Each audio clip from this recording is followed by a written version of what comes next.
ময়মনসিংহে চাষ হচ্ছে মরুভূমি দেশের খেজুর। চাহিদা বেশি এবং খেজুর চাষে খরচ ও সময় কম হওয়ায় লাভবান হচ্ছেন কৃষকরা।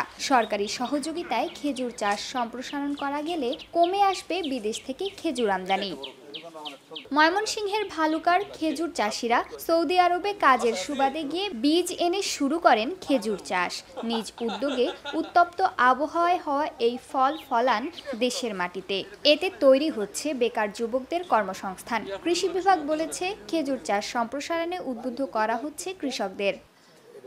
আব্দুল মোতালেব ময়মনসিংহের ভালুকা উপজেলার হবিরবাড়ি ইউনিয়নের পাড়াগা গ্রামের বাসিন্দা।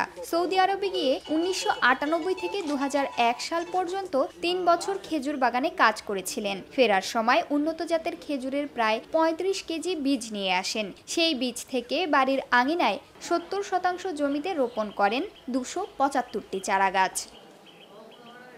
আমি ৯৮ সালে সৌদি আরব গেছি, ওইখানে কৃষি মাজরা ভাই যখন কাজ কাম করছি। আমি যখন মাজরা সাইরা যখন খেজুর বাগানের কাজ পাইছি, তখন আমার এই খেজুরগুলো যখন ২ মাস পরে খাইছি ছিঁড়ছি, আমার কাছে লাগলো যদি এই খেজুর যদি একবার আমি বাংলাদেশে করতে পারি, আমার জীবন আর বিদেশ করতে হবে না। যার জন্য আমি ভালো ভালো খেজুরের গুণমান জাত দেখিয়া এই ৩ বছরে এটার বীজটা গুছাইয়া আমি পরিচর্যাটা জানি না, আমি টেক মেরা গেলে বাংলাদেশে আয়া পড়ছি। আয়া হেরাই আমি এই বাগানটা বাংলাদেশে করে নিয়েছি। আমার বাগান আছে টোটাল ১৪ বিঘা। ৭ বিঘা হলো সৌদি খেজুর আর ৭ বিঘা হলো সৌদি দেশি মিলাইয়া রসের জন্য খেজুর।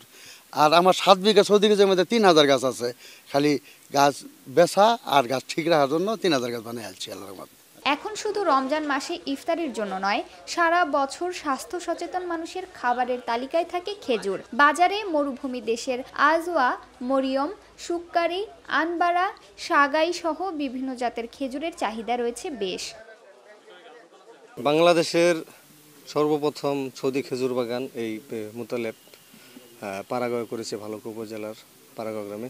তো আমরা এটা অনেক আগে থেকেই শুনছি এবং দেখে আসছি যে উনি বাংলাদেশের মাটিতে সৌদি খেজুর উৎপাদন করছেন।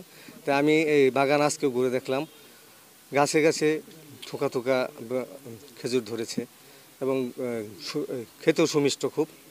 তো প্রতিদিন এভাবে আমাদের মতন অনেক দর্শনার্থীরা আসেন। তা আমি তার বাগান দেখে অনেকটা আগ্রহী হয়েছি এবং আমার বাড়িতে অলরেডি আমার এক ভাই এই চাষ শুরু করেছে। সরকারের কাছ থেকে যদি আমরা জমি পাই তাহলে আর যদি আরও সাহায্য পাই তাহলে আমরা এই খেজুরকে বিস্তৃতভাবে চাষ শুরু করতে পারবো এবং বাণিজ্যিকভাবে বাংলাদেশে চাষ শুরু করলে খেজুরের দামটাও কমে আসবে। এদিকে স্থানীয় কৃষি বিভাগ বলছে, সৌদি খেজুর চাষে পরামর্শ ও সহযোগিতার পাশাপাশি খেজুর চাষ সম্প্রসারণে উদ্বুদ্ধ করা হচ্ছে কৃষকদের।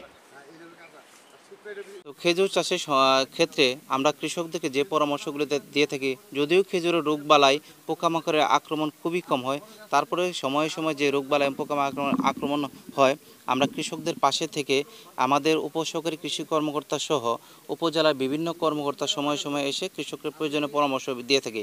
এছাড়াও কৃষককে জৈব সার প্রয়োগ সহ বিভিন্ন সময় সার সুপারিশ করে থাকে। দেশের চাহিদা পূরণ করতে বছরে ৩০ থেকে ৩৫ হাজার টন খেজুর আমদানি করতে হয় মধ্যপ্রাচ্যের বিভিন্ন দেশ থেকে। বাজারে চাহিদা বেশি থাকায় খেজুর বিক্রি করে লাভবান হচ্ছেন দেশীয় চাষিরা। প্রতি বছর খেজুর বিক্রি করে আয় করছেন ৩০ থেকে ৬০ লক্ষ টাকা।